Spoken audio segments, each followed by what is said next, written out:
Bienvenue dans ce tout premier épisode de podcast. Je suis trop excitée et en même temps trop contente de faire cet épisode. Et finalement, j'avais envie de vous parler de plusieurs choses pour commencer ce podcast, mais j'ai fait une vidéo il y a quelques jours où je racontais une blague que ma mère m'avait faite sur mon métissage en me disant que mes traits de métissage se voyaient car j'avais les mains et les pieds de mon père. Et du coup, je lui disais, donc la prochaine fois qu'on me demande si je suis métisse, je montre mes mains. Donc je me suis dit que c'était un thème assez intéressant et assez drôle. J'en ai fait une petite vidéo et j'ai eu énormément de vues, de j'aime, de follow et de commentaires. Donc je remercie déjà toutes ces personnes pour avoir interagi. Et en fait, parmi les commentaires, je me suis rendu compte qu'il y en avait beaucoup qui remettaient mon métissage, mon identité en question. Et je me suis dit, Heureusement que j'ai fait tout ce travail sur moi. Heureusement qu'aujourd'hui, à 28 ans, je n'ai besoin de personne pour savoir qui je suis. Je n'ai plus en tout cas ce sentiment de besoin d'appartenance. J'ai réussi à me créer ma propre identité. J'ai réussi aussi à lâcher prise sur énormément de choses. Et du coup, c'est tous ces thèmes-là que je voulais aborder dans ce premier épisode de podcast. Parce que, bienvenue, moi je m'appelle Silla, mais tu peux m'appeler Soréa. Je suis métisse. Mon père est sénégalais et ma mère est française.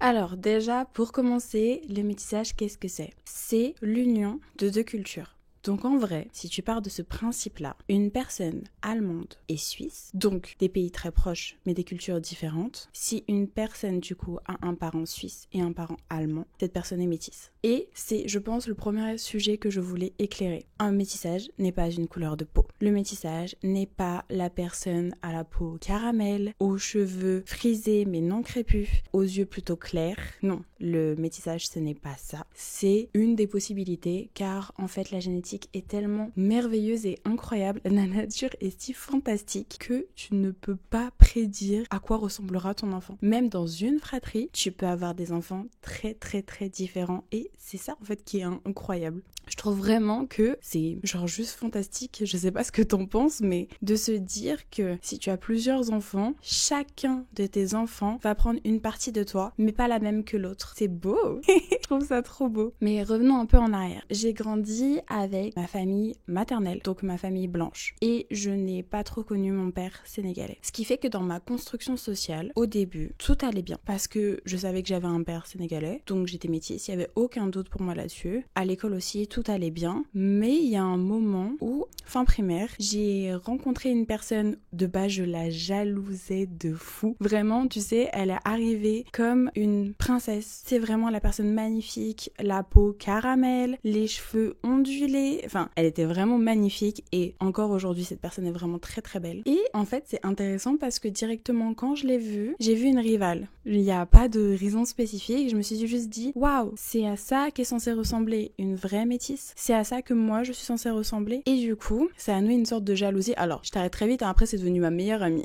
Mais je pense que c'est là où il y a eu le déclic de, ok, aux yeux des gens, tu n'es peut-être pas tes origines. Et cette sensation m'a suivie pendant plusieurs années. Surtout que j'ai 28 ans, donc j'ai grandi dans les années 2000. Et dans les années 2000, ce qui prônait, c'était le lissage. Le lissage, les perruques et tout. Qui fait que, en plus, vu que j'ai grandi dans ma famille blanche, je n'avais aucune technique pour prendre soin de mes cheveux, pour les démêler. Alors, je t'imagine même pas quand il y a eu la période des poux, c'était vraiment un enfer. Le peigne à poux dans les cheveux frisés, il faut arrêter. Vraiment arrêter. Et du coup, c'était assez compliqué de prendre soin de mes cheveux. Et en vrai, vu que je suis claire de peau, et bah du coup, mes cheveux, c'était un peu mon côté sénégalais. C'était un peu tout ce qui me rattachait finalement à mon père. Et du coup, pendant très longtemps, le fait de les lisser, je pense, m'a éloignée aussi un peu de cette culture-là. Sachant que mon père, entre-temps, est décédé, donc je n'ai pas pu avoir tout cet enseignement, je n'ai pas pu lui poser des questions. Bref, on en reparlera dans un épisode sur les traumas de l'enfant.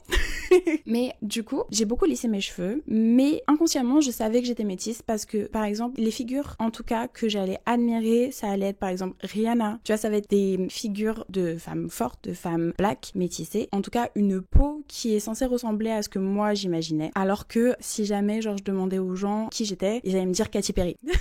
Et là, je prenais le seum, clairement. Mais du coup, c'est intéressant parce que à partir du moment, je sais pas si tu te souviens, où Rihanna a sorti sa chanson Road Boy, dans le clip, elle a une coiffure avec les cheveux mis en hauteur, mais ils sont très frisés, ils sont très ils sont frisés, ils sont bouclés au boucleur, hein. Mais en fait, ça a fait un déclic dans ma tête et je me suis dit, waouh, moi aussi, je vais récupérer mes cheveux. Donc du coup, j'ai vraiment fait cette coiffure pendant genre, je crois, 3 mois non-stop. C'est pile le moment où avec ma mère, on avait pris un petit voyage à Ibiza, une petite semaine, et j'aimais trop parce que les gens qui s'occupaient de l'animation m'appelaient Rihanna parce que j'avais sa coupe de cheveux, parce que j'avais à peu près la même texture que sur le clip, et du coup, je me sentais trop frais. Et je pense que c'est là où mon côté métissage aussi a repris le dessus, où j'ai voulu affirmer mon identité. Du coup, petit à petit, j'ai accepté ma nature de cheveux. Vu que, évidemment, les stars aussi s'y mettaient, c'était beaucoup plus facile parce que je me suis rendu compte qu'on n'avait pas assez de représentation. Vraiment, je pense que dans mon enfance, j'ai beaucoup manqué de représentation. J'avais pas d'entre-deux, j'avais pas d'explication et j'arrivais pas du coup à me positionner. Et je sais que moi, en tout cas, ça m'a beaucoup manqué. Je sais pas pour toi, n'hésite pas à me dire tout ça en commentaire, mais en tout cas, moi, ça m'avait manqué. Et en fait, je pense que ça a été le début de quelque chose. En final, ce clip et cette chanson trop cool de Road Boy m'a vraiment fait un déclic et petit à petit, j'ai assumé mes cheveux et j'ai eu vraiment ce côté revendication de mon père est sénégalais. J'ai du sang sénégalais. J'appartiens, une partie de moi appartient à l'Afrique et je me suis sentie tellement puissante. J'avais envie de porter du wax tout le temps. Je faisais des coiffures protectrices. Je mettais des magnifiques boucles d'oreilles en bois qui représentaient l'Afrique. J'ai eu vraiment ce côté métis power et en même temps ce côté de prouver. J'avais besoin de prouver au monde que j'étais métisse et j'avais besoin de me justifier aussi parce que du coup quand tu donnes tes origines mais que tu ne corresponds pas aux clichés du métissage, et bah tu te sens toujours obligé de te justifier. Ah bon? Mais ton père il doit être clair. Mais t'es sûr que ton père n'est pas déjà métissé? Enfin, c'est vraiment des questions où tu te dis pourquoi remettre en question mon identité? Au final, mon identité n'appartient qu'à moi. Et ce n'est pas ce que les gens se font, en tout cas, comme idée du métissage, mais c'est le cas. Et en 2025, il faudrait commencer à comprendre que la génétique a quelque chose d'incroyable.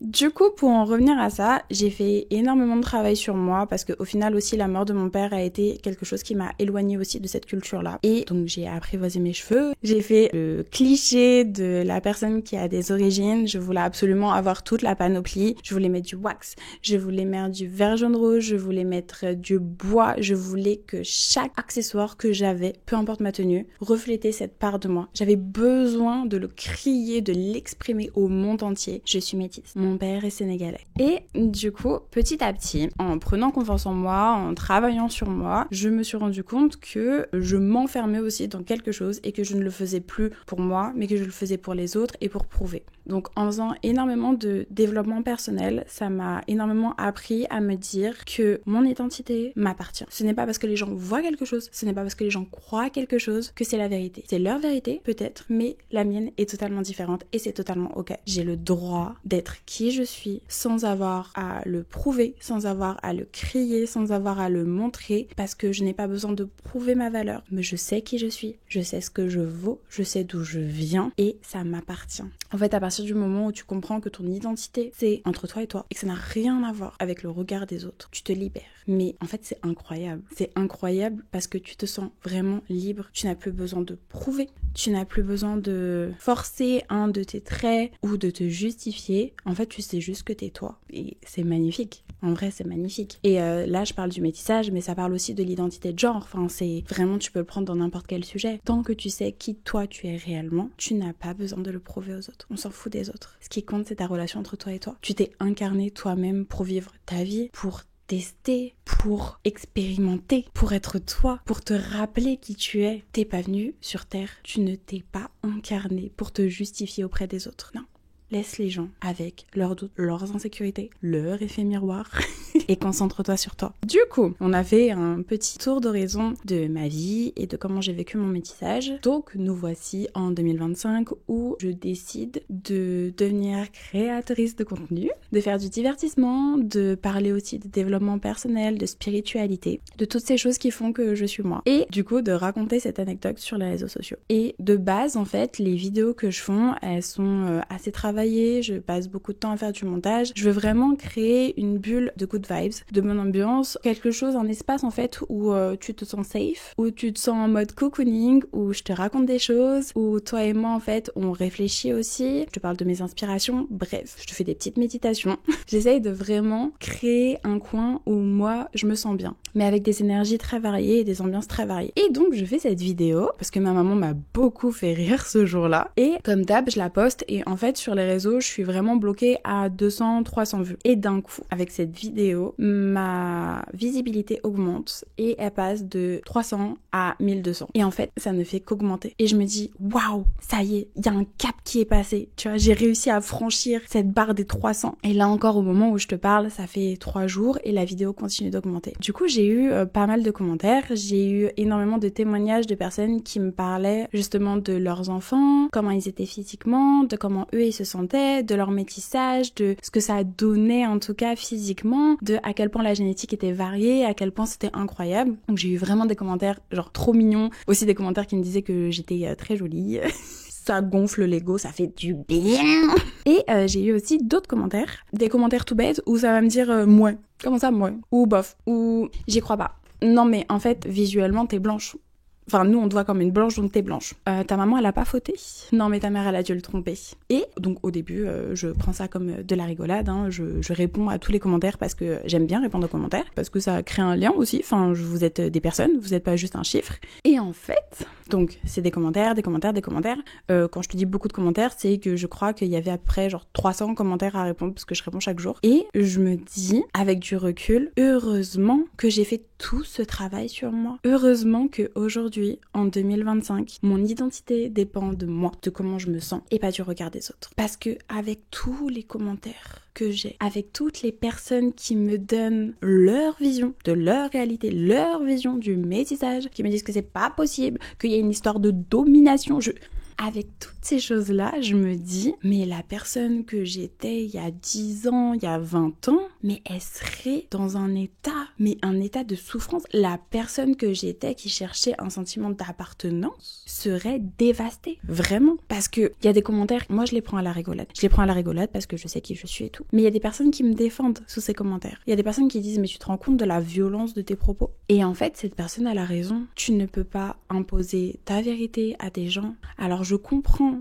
que y a certaines personnes sur les réseaux qui s'inventent des vies, qui s'inventent des métissages, qui s'inventent des histoires familiales, qui s'inventent, bref, tout un univers en fait. Mais déjà c'est pas mon cas. J'ai aucune raison de faire ça parce que imaginons ma mère se serait tapé le facteur plutôt que mon père, bah au moins je l'aurais vu tous les matins, tu vois.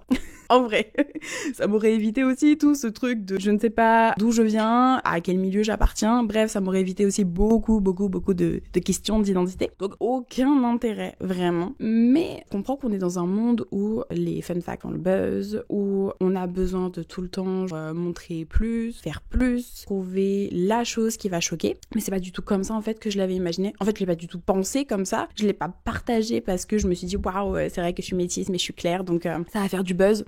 Non, j'avais vraiment envie de vous partager le fait que ma mère elle a dit mais si, regarde, ton métissage se voit à travers tes mains et tes pieds, parce que je trouve ça dingue. La réponse est dingue. C'est mais si ça se voit, regarde tes mains. Pardon mais ton métissage se voit, regarde tes mains. Du coup, je trouve ça fou. Enfin, vraiment, je trouve ça fou. Et donc, pour en revenir au sujet de base, heureusement que en 2025, j'ai fait tout ce travail d'introspection. Heureusement aussi que j'ai découvert la spiritualité. Heureusement que je sais que je suis plus que ça, que je suis plus que ce que les gens ont envie de me mettre comme étiquette. Parce que les personnes ne se rendent pas compte à quel point elles sont maladroites et à quel point elles peuvent blesser. Ça, c'est fou. Franchement, c'est fou. Et en même temps, j'avais regardé, je crois, un jour avant. Non, le jour même où j'ai posté la vidéo, j'ai regardé une conférence de David Laroche qui disait si tu veux réussir dans la vie, et ben il faut être prêt aussi à faire face à la haine, à la jalousie et aux énergies négatives, aux pensées négatives, aux mauvais œil en fait que les personnes ont sur toi, parce qu'elles vont te jalouser, parce qu'elles vont pas être d'accord, parce qu'elles vont avoir envie de critiquer, parce que c'est aussi comme ça en fait que certaines personnes se sentent vivantes, en donnant leur avis, en t'imposant leur avis, leur vérité, parce qu'ils se disent moi je sais, toi tu ne sais pas, moi je sais, donc ça gonfle leur ego. Donc heureusement que en regardant cette conférence je me suis dit mais ouais, je sais ce que je veux, je sais comment j'ai envie de le faire, enfin non, je ne sais pas comment, je ne sais pas quand ni comment, mais je sais que j'ai déjà réussi. Et je suis prêt à faire face à ça. Et en fait, l'univers m'a dit, tu es sûr? D'accord. Tu penses que tu es prêt, tu as fait énormément de travail sur toi,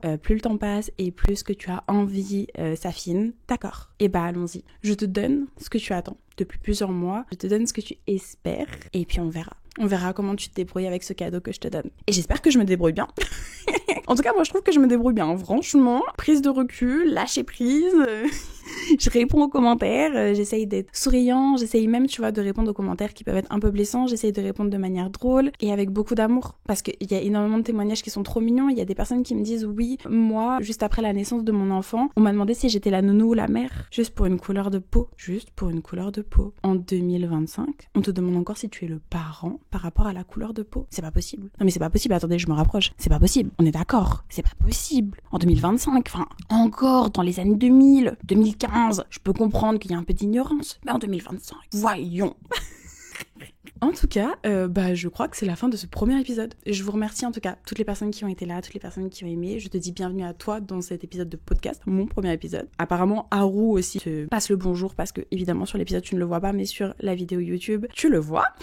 Il y a un chat qui s'est incrusté en plein milieu de la vidéo. Et ça va arriver souvent. J'ai 6 chats et 2 chiens, donc ça risque d'arriver vraiment souvent. Je suis trop contente d'avoir pu partager ça, d'avoir pu partager ma vérité et mon histoire avec toi. Je t'envoie énormément d'amour. N'oublie pas que tu es incroyable, que tu es unique, que ta valeur ne dépend pas du regard des autres, mais de comment toi tu te sens. Tu es une personne incroyable qui s'est incarnée pour faire des choses incroyables. Des choses incroyables. Tes rêves, ta vérité. Je te fais d'énormes bisous. On se retrouve très bientôt pour un prochain épisode de podcast. Si tu as des questions, des envies, des sujets que tu aimerais que j'aborde, n'hésite pas à mettre tout ça en commentaire. C'est un espace safe ici. Je veux que tu te sentes bien. Je veux que tu essayes d'apprendre un peu plus à te connaître et à me connaître du coup à travers de ma vérité, parce que ça reste toujours ma vérité. Si tu n'es pas d'accord avec, c'est totalement ok. Chacun a sa propre vérité et c'est ça qui est incroyable. C'est ça qui est magnifique. Tu es qui tu es et qui tu décides d'être. Je te fais énormément de bisous. Je t'envoie énormément d'amour. Haru aussi. Et on se dit à très bientôt. Des bisous.